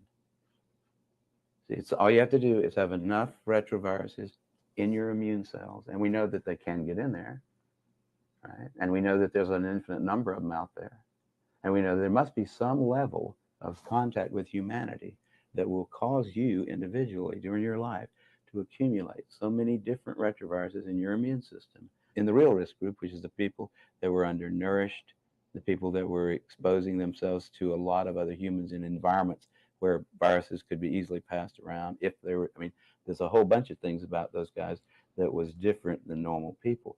Once they got outside of the inner city homosexual IV drug using population and started sampling kids going into the army at 19, that's when the latency started going up fast. Because what they should have said, it's not got anything to do with HIV, does it? Because the thing's not going to change like that on us. Also, it was very interesting that they predicted approximately 1,000,000 North Americans were infected in 1984, I think it was, and it stayed the same right on through 1996. That's not an epidemic. The number of cases reported went up epidemically, exponentially, because the number of tests that was done went up exponentially. I asked, the first time I ever saw one of these CDC graphs, it showed this thing going off the page. I went up after that and I said, how did you disentangle I mean, did you divide the number that you've got here by the number of tests that were done? I mean, can we believe that this line that you've drawn here about number of positive tests reported, is that really indicative of the spread of this virus? Is the virus is there being more of it, or are there more tests? If you divide by the number of tests you do, you don't get any kind of a curve going up. It's just, how many doctors knew about HIV in 1983? 2. How many knew about it in 1985? Say 500. How many knew about it in 1986? 40,000. So that's where the curve came from. How many tests were done? Same thing. How many tests? They could have just said, how much money did we make off of HIV this year? And they could have plotted that, and it would have looked the same. And they could have said it's an epidemic because we're making more and more money off of it every year. But does it bother anyone that we haven't had an epidemic, that it's not in the heterosexual community? It's still in the same basic risk groups, and the risk factors that caused it back then are the ones that are indicated today from all the people I've interviewed. Well, the only person I know of who's changed their mind on this issue is my mother. She finally said, Kary, you know what? You were right. Because I told her a long time ago, I said, Mother, quit worrying about my sexual habits. Okay? There's a couple of diseases that you can get by having promiscuous sex life. They're both curable by penicillin. And there's nothing out there that's fatal and deadly. And in fact, sex is probably pretty healthy. It's something we've been doing as a race for a long time. It might be very unhealthy to go for long periods of time without it. We don't know that. But we do know that the venereal diseases that are around can be cured now. So what's the big scare, And she's like, hey, I said, but it's not shown to be. So she's finally, I don't know anybody else who's actually come across. But I don't know everybody who's thought about it. But I feel like a lot of people are starting to learn. But a lot of people will be just like, it'll be like trying to get a Catholic to give up Catholicism because somebody has proven that they can make a vacuum, and inside that could not possibly be a God because it's nothing in a vacuum, right? That was a 17th century issue that the church raised. If AIDS is supposed to be an infectious disease, then why does it not represent the same model of behavior as any other known infectious agent? Well, now it could be that it's absolutely unique. Flossie Wong Stahl thinks so, but I I found that kind of, it is not, on the other hand, necessary to have a plausibility argument for something that you've got proof for. If I could show you that it did cause AIDS, then you could ask me that question and I can say, I don't know why it does it that way, but it does cause it because here's the facts. You give that stuff to somebody who doesn't have AIDS, he gets AIDS, or some experiment that showed you definitely that. Yeah, but you can't show me an animal model. Well, I can't do that, can I? Because if every damn chimp that's ever been injected with it, it's lived in the chimp for a while. Chimp gets rid of it, makes antibodies. By definition, the chimp's got AIDS at that point. If he starts to if it's uterine cancer and it's a female chimp, he's now got AIDS. But none of those chimps died of AIDS. I mean, they're still alive and happy. There's no evidence. But if there were evidence, this is one of the things I think if I could produce evidence that HIV caused AIDS, it could cause it by some weird mechanism that we never heard of. Totally implausible. But if you're saying new biology, it wouldn't matter if I had evidence, but there isn't any evidence. But if you're suggesting, for instance, as Fauci suggested, and Gallo and all the rest, that it's sexually transmitted, all right, I went out and I charted for the last 5 years the prevalence and increase of sexually transmitted disease: chlamydia, syphilis, gonorrhea, herpes, and papilloma, and trichomonas. I then charted in the same risk groups AIDS, HIV infection. Here is sexually transmitted diseases going like this, up, yeah. And here's AIDS going down. Yeah, yeah. Well, that's pretty good proof that it's not a sexually transmitted disease, isn't it? It was. I mean, why was it a sexually transmitted disease? Why did they say it was sexually transmitted? First thing they said, this is a homosexual disease, right? Yeah. So if you look back at the early kind of discussions of it, it's probably anal intercourse, right? We don't want to talk about it at dinner, but that's probably what it's caused by, right? So somebody in the CDC probably said, you know what? If that's the way it's transmitted, then Congress is going to say, good. We don't need those guys anyhow. We're not going to spend a lot of money trying to cure them of this thing that's caused by their bad habit, right? I mean, there's just not going to be a big public outcry to do anything at all about it. If it's just caused by needles or it's just caused by homosexual activities, you're not going to really get a long, sustained public outcry against it, and nobody's going to want to spend $6 billion a year. They're going to say, well, we really didn't like those people anyhow. The pendulum's swinging back toward the 90s. Great. I can't think of a better solution to the homosexual problem than a disease that'll kill them all. I mean, there would be congressmen that would talk about that quietly, not on television. So the CDC had to say, we can't say that. We got to say it's got to be heterosexually transmitted. There's no proof that it's transmitted at all at that point. So why not just say, well, it's heterosexually transmitted too? It must be in semen. And when they looked for it in semen, they didn't find it. They had no evidence that it was sexually transmitted or any other way transmitted. They just said it because that made it a plague. And the CDC needed one. The CDC hadn't had a good plague since polio. Their funding was probably going to be cut back if they didn't come up with one. The guy that was the head of the CDC, in fact, wrote memos that have been obtained, where he describes this as hot stuff. Just like they're playing with this ridiculous Ebola virus stuff, trying to frighten people there.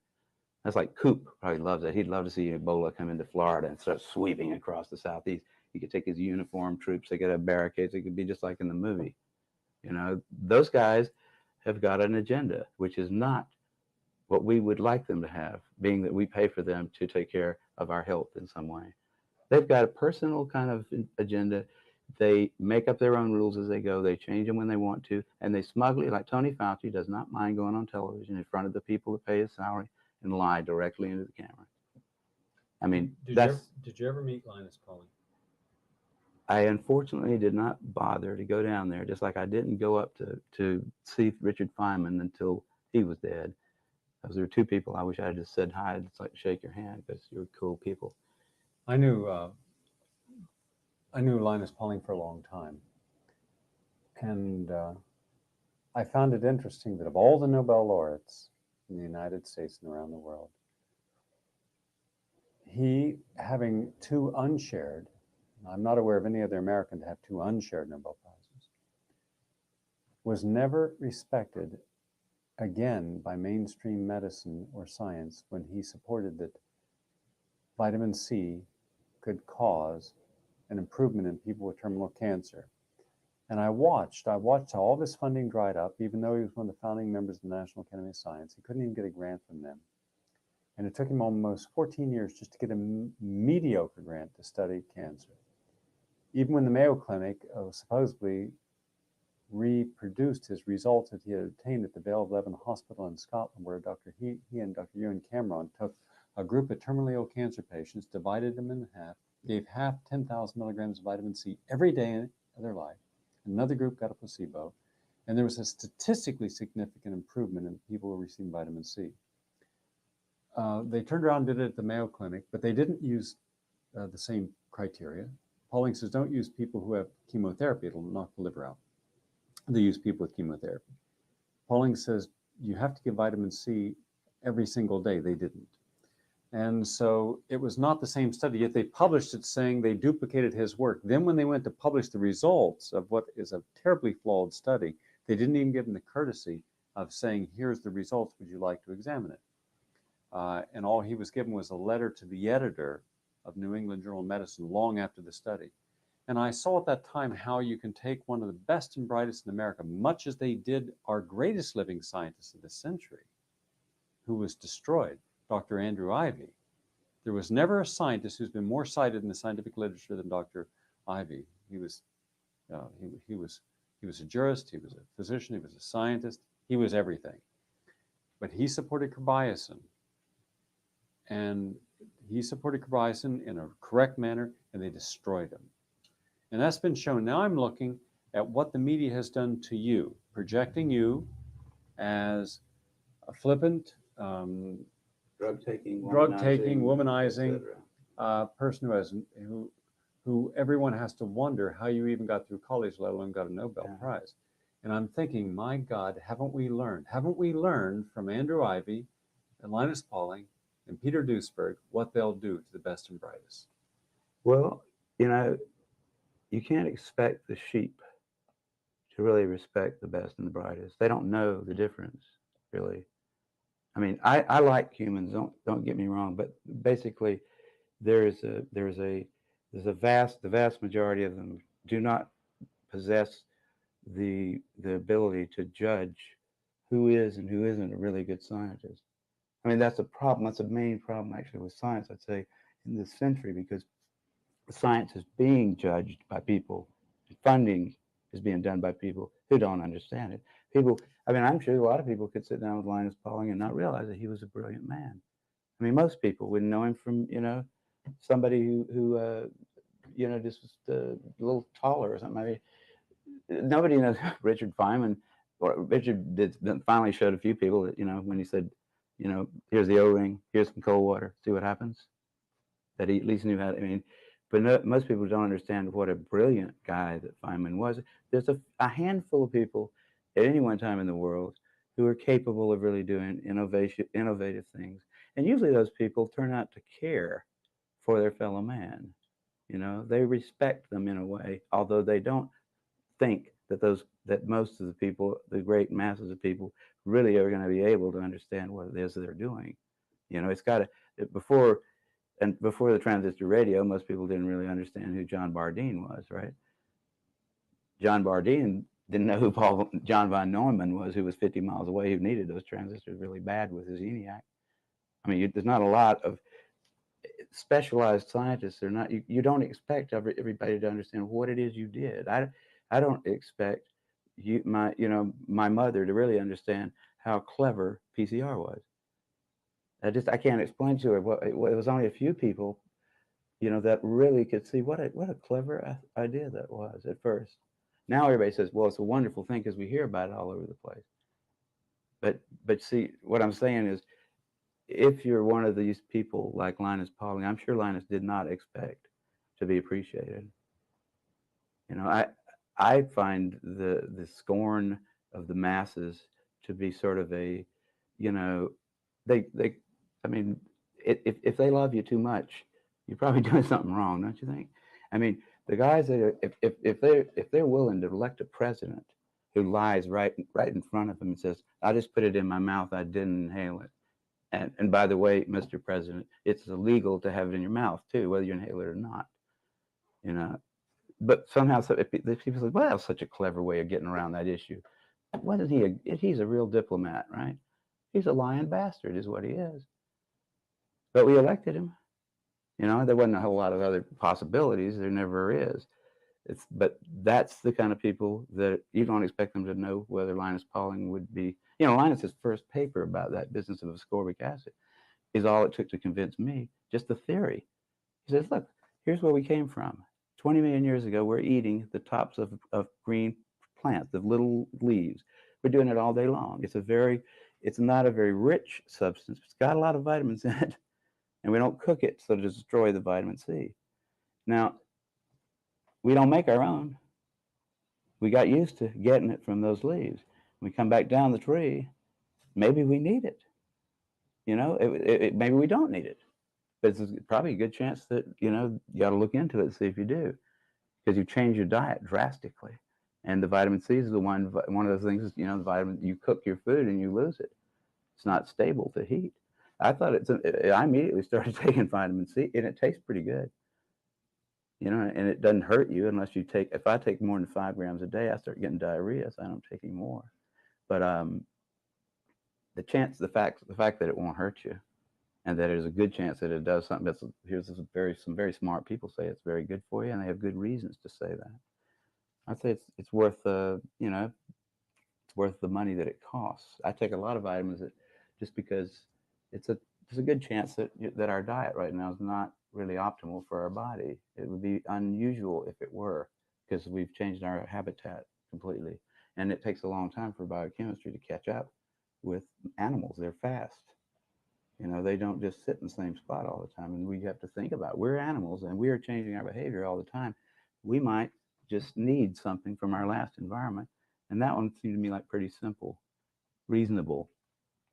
That was a good idea. That's all it took from me, and then he had all kinds of data.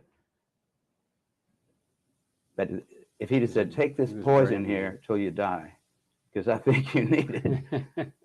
I mean, that's what the CDC pulled off. Take this poison here until you die, because I think otherwise you might die. What do you say to the American public about stopping believing in the myth of AIDS? Well, in the first place, I would say, don't think of it as a belief. Science isn't a set of beliefs. It's not like Methodists and Catholics. Those people, Methodists and Catholics, can believe whatever they want to, and they say, I will believe it. I'll stick by my story till I die, right? I'm a Methodist, pure and simple. That's okay for that kind of stuff. Scientists are not supposed to believe anything. Scientists are supposed to have some evidence that leads them tentatively to some conclusion or to some action. They're supposed to be able to show that to other scientists. Any interested person, in fact, who's willing to understand what it is that was used as evidence should be able to say, yeah, I agree with that. That makes sense, using rules of inference that we've used since Aristotle. Okay, and it's not complicated at all. You learn it in the 6th grade. Most scientists forget it pretty quickly. But science is not a set of beliefs. I mean, there's only one belief in science you have to retreat to commitment at a certain point. You have to say, we do believe that if A implies B and B implies C, then A implies C. And we do believe that if P is a proposition which is true, then not P is a proposition that is false. That's all we have to believe in science. The rest of it is tentative, awaiting further study. And almost every single thing that is considered to be a fact in the 20th century, in another 200,000 years, will look very silly. You know, if you just picture yourself being a real bright Egyptian mathematician and thinking that you really understand math, and then see what you'd look like from the point of view of somebody in the year 2000. Did you really understand math? Nope.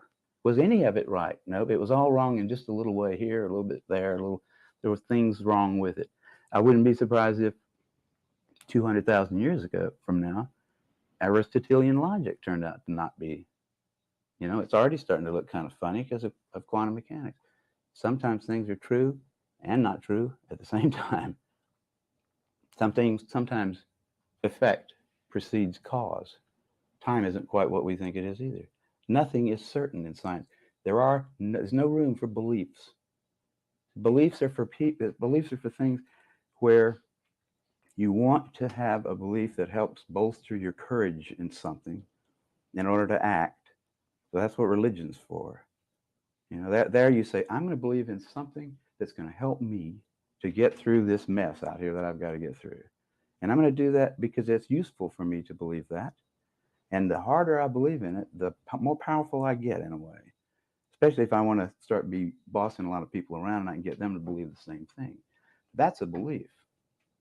The difference between that and science was established clearly, at least in England in the 17th century, by the Royal Society, the founding of the Royal Society is still around now. They probably don't remember this, that same bunch of assholes, the people that won't accept my papers anymore. But they said there's a big difference between empirical science. Empirical science is something that can be done in front of other people. You can show it on a stage. I can do my experiment in front of anybody who is interested in seeing the results, and we should all agree on the results. We don't have to worry about why. You know, we really don't. We don't ever. If you why long enough, you'll always come to a big because, and you won't be able to always know. But you can know what you showed. You can say, if I take this ball and I roll it down an inclined plane, it rolls down at a certain rate. It has to do, I think, with some kind of force we're going to call gravity. But I don't have to really know why it does. I can just show you that it does every time. We can make cannons that will drop balls on people's heads with the same principle. It works. I can show you that it works by making the cannon. I can show you by repeating the experiment. I don't have to know why, and I don't have to believe in balls because I can throw one at you. You know, I don't believe in them. They are there because I can pick them up. I have them in my hand. I don't believe in science. I don't believe in polio. Do you believe in polio? I mean, we are under the impression that there was a disease called polio that it caused certain, and it got into your brain. It was terrible for you, and some people died from it. We have evidence for it, but we don't believe in it. It's not in some church somewhere. And if somebody came along 100 years from now, studied the whole thing, and said, you know what, there wasn't ever a disease called polio. It was a mistake. It was something else. It wasn't a disease. It was just, you know, I mean, then you change your mind about it in science. You're always ready to have your favorite theory proven wrong. And if you're not, you shouldn't be doing science. In fact, most of the people that are doing science shouldn't be there. Children should not be encouraged to go into science, by the way. Children should be encouraged to avoid it unless they just can't stand not being scientists. It's not a wonderful area where everybody is happy and heroes. There are very few of us that get the chance to go over to Stockholm and pick up a prize. It's a hard job. There are a lot better jobs for people that have belief systems. I mean, if you want to believe in something, you can be a lawyer. You can believe in law. There's a lot of places in law where you can believe. It's okay. You can be in church. You can be a church person. You can believe there. You can be lots of other professions. You could be in real estate where you believe things. You don't do too well in real estate if you use too strict a belief system. But science is a place for people that just are too ornery to believe in anything. They say, show me. Show me why you think this is one way. And I'll try to show you another way. And we'll both do this, and we'll enjoy doing that. We'll debate about what is the actual outcome of the experiment. And we'll do it over and over again until we all agree. Then we'll move on to the next step. Make some gunpowder, something like that. Make cars. You know, we don't believe in cars. It's not a belief. They're there. You can get run over by one. You don't have to believe in them. We believe in things like God. You know, the Catholics have sort of forgotten that, and that's why they sort of took a hit by science last century. It's a belief thing. It's faith. That's totally different from science. It's silly to hear people saying, you don't believe that HIV causes AIDS? You don't believe that? I mean, it's just a word, but it's a very, very important distinction. I think that you know, that's why it's become a very emotional kind of thing, because people actually, they get personally committed to what really is a body of evidence that can be analyzed, you know, by lots of people. And at this point, there's so much of it out there, nobody can really analyze it, all of it, but nobody can write a review of it that says HIV causes AIDS because of this. You know, if a postdoc were to write a review of their literature that showed without much doubt that HIV was the cause of AIDS, that guy would be famous. Now, there's 100,000 guys out there who had the opportunity.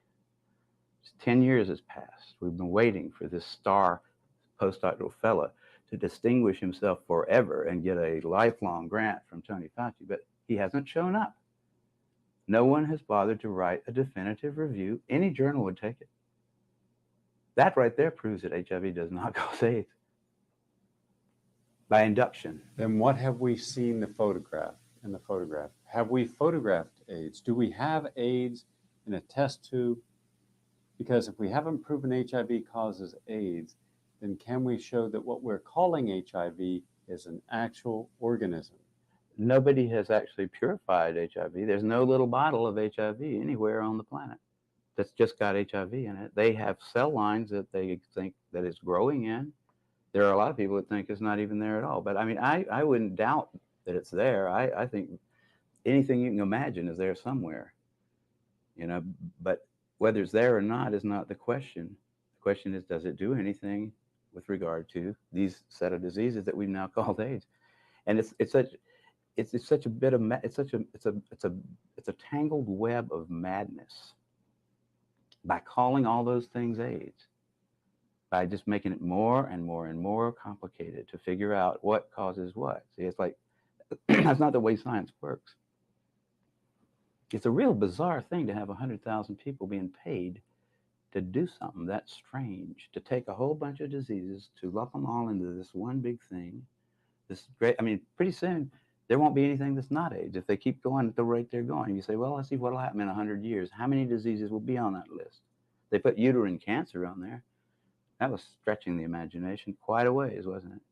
Throw uterine cancer in there as one of the indicator diseases. You got uterine cancer and HIV antibodies, you got AIDS, honey. And we need some more females, by the way, with AIDS, don't we? What do you think of them giving Social Security benefits, disability cards for automobiles, free play tickets, free bus rides, free meals to people who test positive for the HIV antibody and show any indication like night sweats? But and by the way, then a person never has to work again for the rest of their life. And in England, they give them a free car to drive. And yet here with cancer, with Alzheimer's, and with major disabilities that clearly are disabilities, they don't give you anything. Yeah, I've heard about all that stuff, and it is very difficult to understand from the point of view of the so-called the neutral observer why that would happen. But if you look at the details of it, you'll find out why. Because this guy gets some money, this guy gets some money, and this guy gets some money. This guy gets. They give me a free parking sticker down at the parking lot by the Scripps Pier because I'm a Nobel Prize winner. If they did, I'd take it. And I don't know whether I should have one or not, but I like to surf down there and I like to park in that lot.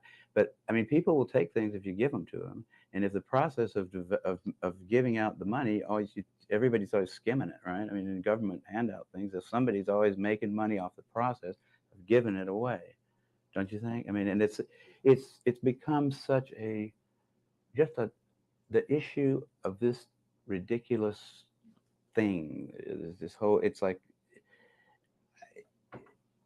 it may be that we'll never understand how we got into that because it's so complicated. But we got into this mess. I mean, it was a reaction to the 60s and the early 70s. Can we afford to be honest about AIDS? Is it too late for us to extract ourselves because of liability and acknowledging that there may have been medical genocide committed? The first time I heard Charlie Thomas say this, I thought, Thomas, you're being a little bit too rude there. But I started thinking about it, and I was, the way to get rid of AIDS is to stop funding it. Just stop everything that's called AIDS research. Somebody tries to get a grant for AIDS research, say, we don't do it anymore. We don't have AIDS. If you want to study pneumocystis carinii, we'll maybe look at your paper and see if you've got something to say about that. You want to study any one of those diseases by itself, try to cure it, we'll talk about that. But we're not going to talk about AIDS anymore. Just like in the 17th century, they decided to stop talking about God in science. It was too complicated. It started a war. I mean, we get Catholicism gets confused with science, you have trouble. And I think here we've got a similar kind of problem. We've got a religious phenomenon almost, a large segment of the population that has very strong opinions about something and beliefs, right? I mean, that's a religious kind of a thing, and it's tangled up with science. It needs to be untangled. The way to untangle it is to use the analytic kind of method that we used before. Pick them apart. Don't talk about this overall disease called AIDS. Say, have you got pneumocystis carinea? Have I got pneumocystis carinea? That's a question we can answer. We know that organism. We can detect it. What do you do about that? You know, that's a reasonable question.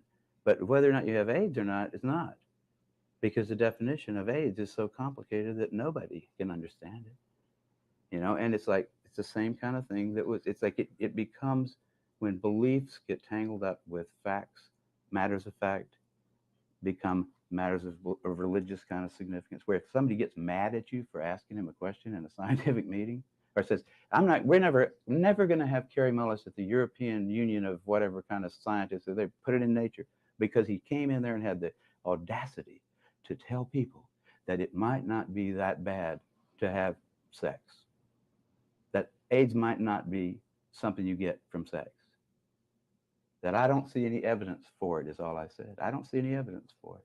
Why? You can't tell young people that. We'll never have you in Europe again. I mean, there was actually that sort of kind of thing. See, that's a religious thing. That's what you walk into a country in England and say, I don't think we should worship the Pope here anymore. I don't think we should pay any attention to him. And some people would get mad at you. That's religion. Same thing with AIDS. It's religion. Go up to Los Angeles to some of these meetings, like where there's a whole bunch of guys that have had AIDS type diseases, or have seen friends die, and say, I don't really think there's such a thing as AIDS. I think you guys are suffering from the results of a lot of things that you have done yourselves. It's not like God just smiled on us and not on you and dropped a virus on you. It's because you've been not eating well, you have not been sleeping very much, and you have let yourself get run down. You've also gotten into a panic about the whole thing. You've fallen for their stuff, man. You've taken their poison. Science is a big institution, and most of the people there aren't scientists.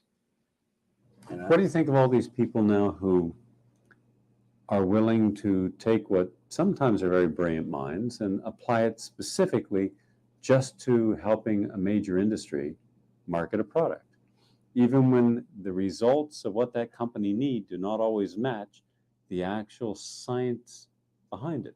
I mean, you're talking about the marketing people, marketing people. Well, you got to be a little cynical to be a good marketing person, probably. You know, I mean, a little bit. So, but I don't think I'm a libertarian in that regard too. I think let them do it. It's not, they're not forcing you.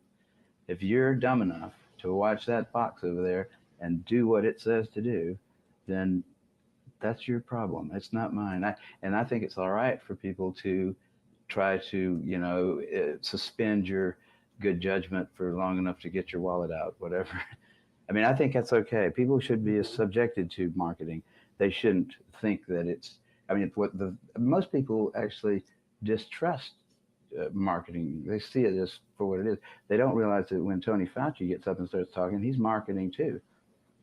They don't, and that's what they really need to learn. And I think go back to something you said about when you get up to give a lecture with people with AIDS, and some of the AIDS organizations, they're willing to cut you to pieces. Oh, a lot of them just get angry if you suggest that it's got anything to do with the behavior, if it's possible that it's a behavioral thing.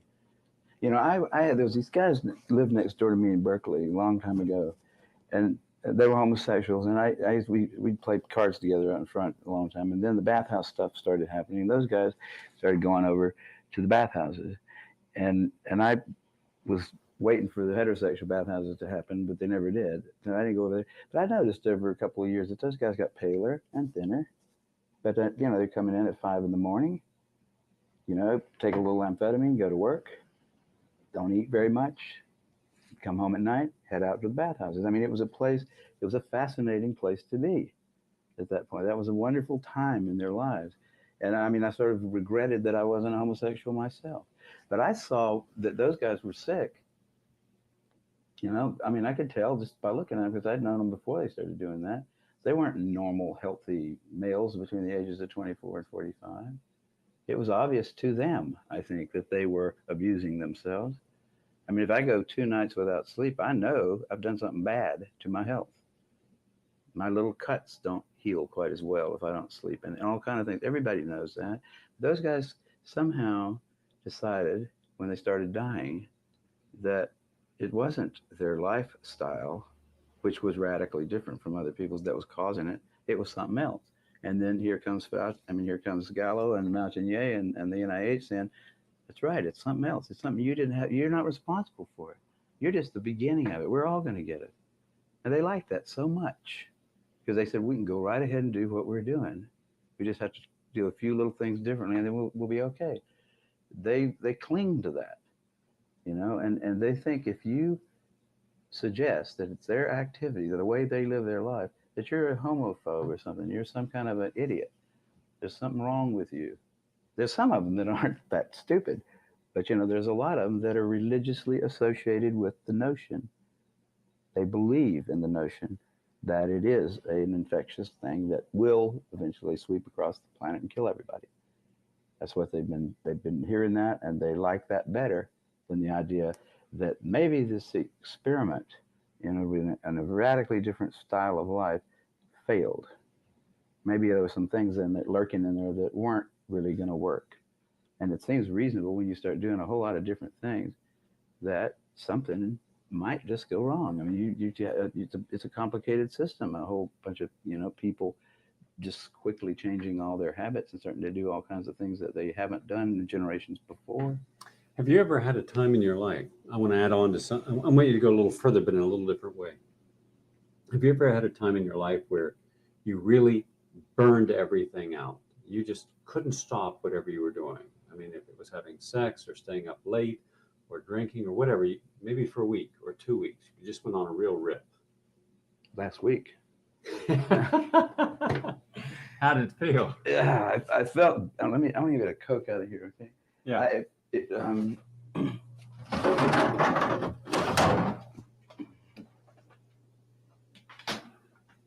My co-author on this book was in town for a week and a half, and we just, we spent a lot of time. We'd work every day for about 5.5 hours, and then we'd play really hard. And we really started on Cinco de Mayo that weekend. Cinco de Mayo, we started around Thursday, and by Monday, I felt like we had just about got to the edge of death.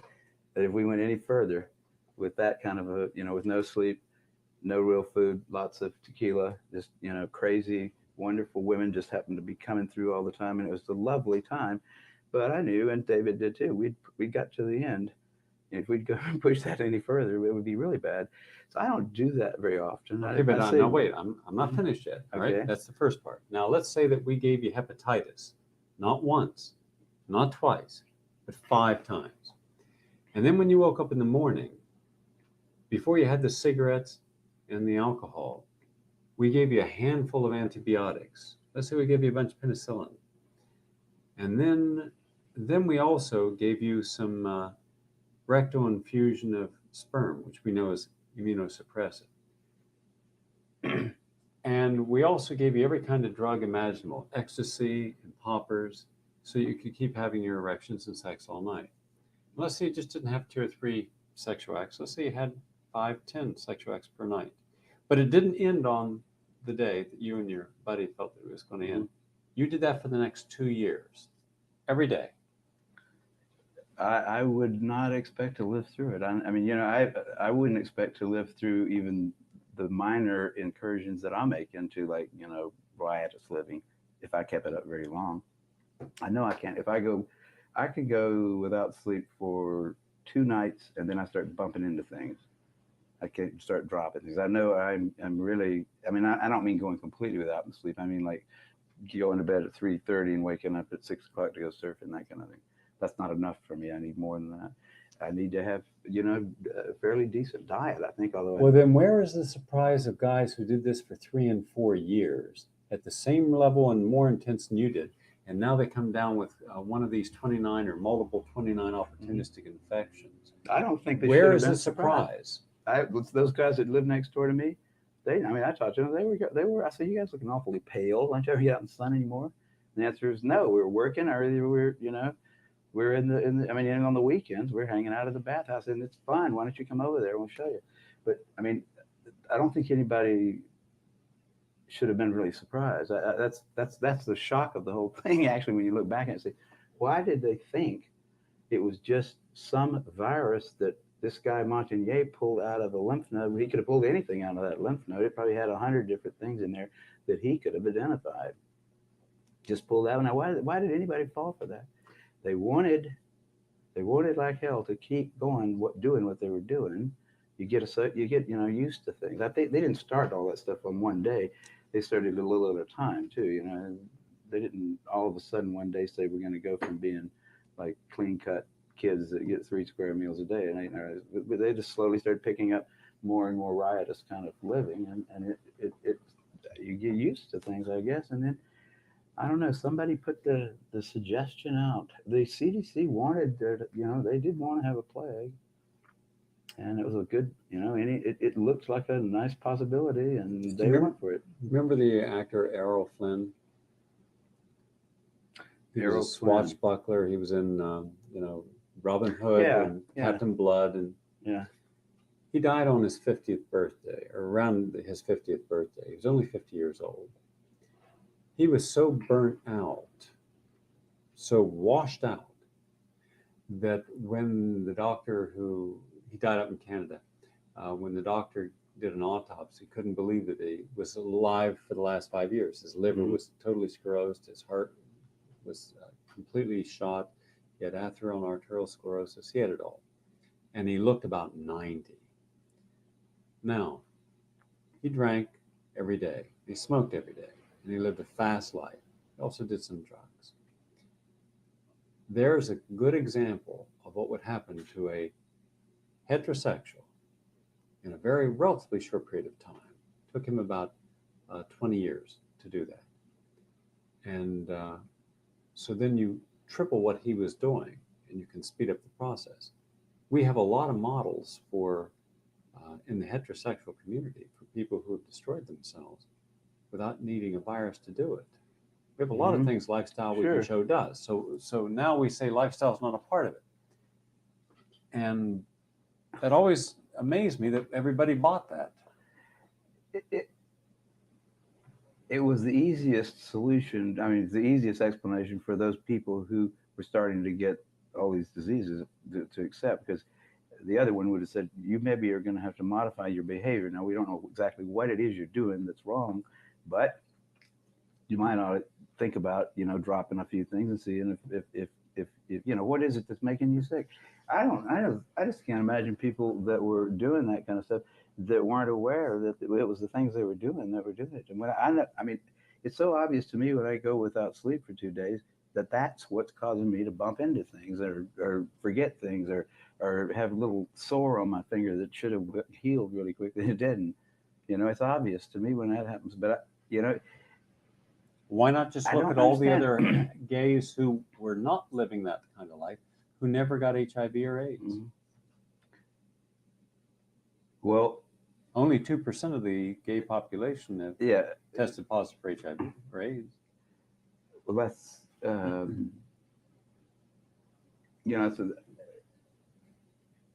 there's so many. I think it's when you this particular whatever it is, you can't call it a hoax, you can't call it a conspiracy, you can't call it. It's something that's so bizarre that to try to explain it to somebody, they don't. It's almost like they can't possibly believe how bad it is, how dumb it was, how crazy. That's one of the reasons I think that Duisberg had a hard time convincing anybody at all, because he was saying, look, every single thing here is wrong. There's no evidence that it is, there's plenty of reasons to doubt it. There's just, every bit of the data is wacky in some way. All the conclusions are wrong. All of them are wrong. That's what I think. That's when if there's been one little thing wrong, then that's easy to say, well, here's one little thing that's wrong here, and people will deal with that a lot easier. Than the entire AIDS establishment is absolutely guilty of some hideous sins, and everybody's been fooled. Everybody on the planet has been fooled by a handful of greedy people without any scruples and no brains. That's hard to believe. See, I was like, no, it can't be. My mother wouldn't go for it. I said, Mother, I've studied this really well, and I'm telling you, there ain't no epidemic, Mom. There isn't an epidemic. There isn't anything out there that is causing people to die that's called HIV. It's just not. No, Kary. I read it everywhere I look. I go, and whether the entire medical establishment is wrong and I'm right. No, you can't possibly be right, Kary. They wouldn't do that. They couldn't possibly be wrong. Every radio station you listen to, every television station, everywhere you turn, there's somebody telling you that there is an epidemic of some organism that is fatal and that you get it from sex. So how can you come in here and tell me that? Do you think that it should be renamed Dumb or Dumber? Dumber. After the movie? I think that some of those people really ought to be, there's 100,000 of them, right? Yeah. There's probably about half of those people are just too dumb to know what they've done. The other half of them have just been too dishonest. They have not the heart or the reason or the testicles to say, you know what, we screwed up really bad. And I think we've got too many scientists anyhow. We might just take those guys out, Alamogordo, and drop another bomb out there. Just get rid of them. I think that we're going to do that to the guy that killed 200 people in Oklahoma. He was an idiot, misguided, but powerful. He could make bombs. These guys are the same way. They're idiots, misguided, and they're powerful. And they have been killing people right and left. And the people they hadn't killed, they think of all the suffering and misery they've caused. Just the fear of AIDS has probably killed about 1,000 people. Just the fear. It doesn't make you feel good to think you might be getting a fatal disease all the time and worrying about it every morning. Think, is this cold the beginning? Is this flu the beginning of AIDS? A lot of people with HIV are always worried. Every time they get any little disease, they're worried, sick about it, and some of them probably end up dying just because of their worrying about it. Worries. It's not one of those things. Bone pointing. It's what? Bone pointing. Bone pointing. Yes, it's sort of like bone pointing. Yeah, the Aboriginal quality of pointing a bone and condemning someone, and that allows them to go out and die. There's things that I can see there, but I just don't know how to talk about it. If you look at them long enough, you say there's a lot of interesting stuff there. And that's probably the way atoms look somehow like that. And they go down infinitesimally in structure. You don't get down to any shiny little balls anywhere. And just all the things that we really started with when we started trying to decide what matter was made out of turn out to not make sense in light of what we find out using those assumptions going in. You come up with something like a neutrino. Well, that's a cool little particle, isn't it? No mass, but angular momentum. Carrying the angular momentum of an electron. Well, that's a really sort of interesting idea, isn't it? So we don't know anything. And it's like not unlike, we're only here because we learned how to eat, not because we had slide rules. We're here because we know how to eat and mate and maybe bring up our young to where they can do that. And that's not, it's shocking to me that we know anything. That we can build a jet plane that can usually fly is an amazing. It's got to do with we cooperate. We have written language, and none of us could do that. Actually, I couldn't even make a book. By myself, I couldn't make a damn Coke can if I had to. I don't know all the things you need to know. None of us is very smart, really. We don't know anything much. I know a few things, and you know a few things, and all of us together. It's a miracle that we're here. And I don't think it's the weak anthropic principle kind of thing operating either. I didn't go for that. I think it's stuff that we just, it's way beyond our comprehension. That's why religion is a thing that people do continually seek out. Some people somewhere inside of that it's a lot weirder than that. It's stranger. I think some British guy says life, the universe is not only stranger than we imagine, but stranger than we can imagine. And I think that sort of, that is something that struck me a long time ago as being, we're pretty arrogant to think that just by learning how to copulate and eat and raise our kids, that we're going to learn about the inner workings of the entire universe. And when we run out of information, we just come up with something like the primary first, the way you start in cosmology, you say, well, if you can't see it, it's like everything you can see, right? If it's the whole universe must be homogeneous, because if it weren't, we wouldn't be able to talk about it here in this classroom, right? That was lame the first time I heard that. And I said, wow, right, because you couldn't talk about the whole universe since 99% of it's invisible to you. So you have to assume that the same laws apply everywhere. If they don't, then you can't even make up a theory about it, right? It doesn't matter that it's not testable at all. I had my own cosmology published in Nature, by the way. That was funny as hell. When I was a second-year graduate student, I published a paper called The Cosmological Significance of Time Reversal in Maddox's magazine. And he took it. And I wasn't a cosmologist or even an astrophysicist. I'd read Scientific American a little bit, taken some acid, and had some dreams about how things were, wrote myself a paper and got it published. Suddenly I was writing, I was saying, Big Bang Theory is not right, and then steady state theory is not either. This is a good idea right here. What about it? Published it. When I sent PCR, no thanks. They rejected it. Nature rejected the PCR paper that I wrote, and so did Science. Both of those austere magazines. But Nature took the cosmological significance of time reversal, which was the sort of lunacy of a sophomore, a second-year graduate student in biochemistry. When that happened, that was my first real shock about science. I said, there's nobody minding the store. There aren't any wise old men up there. How could this happen? How could they let me publish this theory in Nature? Not like in some backwater journal, Nature. A lot of the professors in the department said, what in the hell is this? One of our graduate students just put his own paper in Nature, and it's not even about biochemistry. It caused it's weird what that did to my career at Berkeley. People said, well, he's weird, but AIDS is a lot of people think of it as a conspiracy by some group or something like that. But it's just something that happened. It's a thing that really fit right into the historical framework, and it went exactly the way a sociologist looking at history would have said, yes, something like that ought to happen, and it happened. And there's the thing that I learned like back in 1968 when I first published a paper by myself in Nature in a field that I had no expertise in at all. There are no old wise men up there at the top of science, which I really did until 68. I would have thought, if you try to publish a dumb paper in a journal like Nature, it won't get published. If you try to publish a good paper in there, like I later tried to publish PCR, the invention of PCR, in the same journal, and they didn't take it. So it's up there. There isn't an up there. There's no place up on the Academy of Science is just a bunch of idiots, just like everybody else.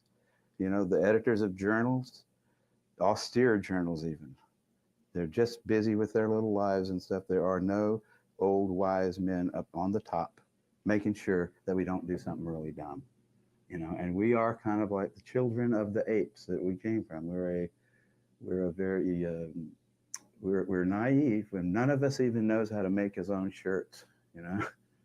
We don't really individually amount to a whole lot. We have a pretty neat thing going here, and I like it, but you can't think that there's really some council of elders or something watching, and there certainly is not some austere body of people that are not self-interested, that are really looking at medical science and making sure that everything works or that nothing really dumb happens.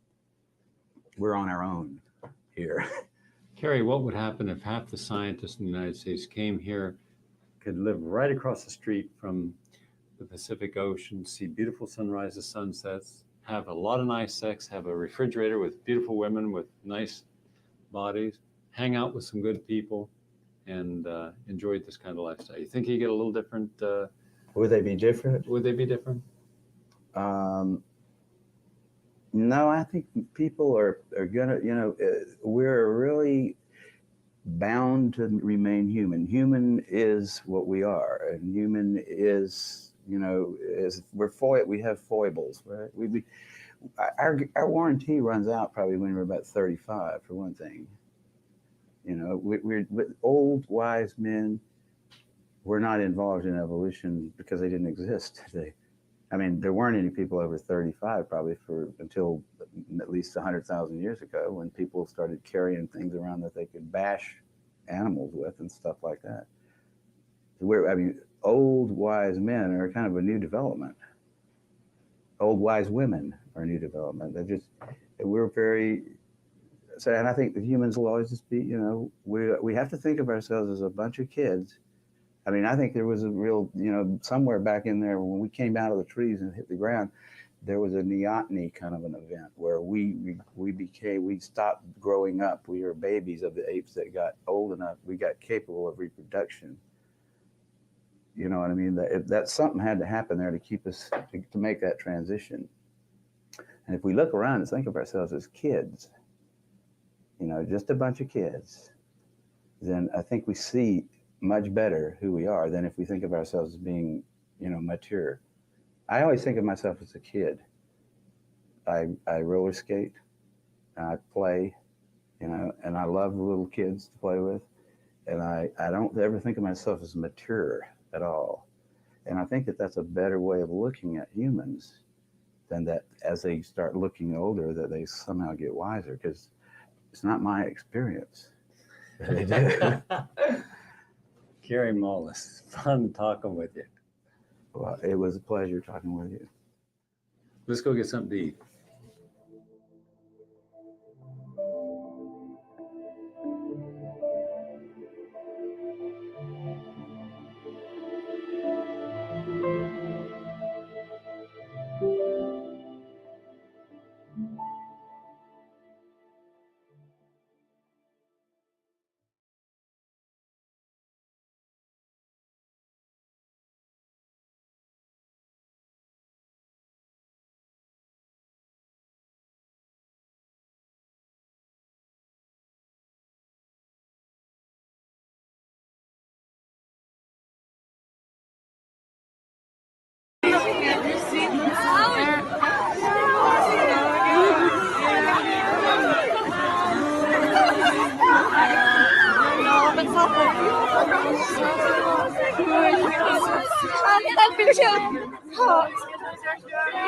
Ja, prosím, něco.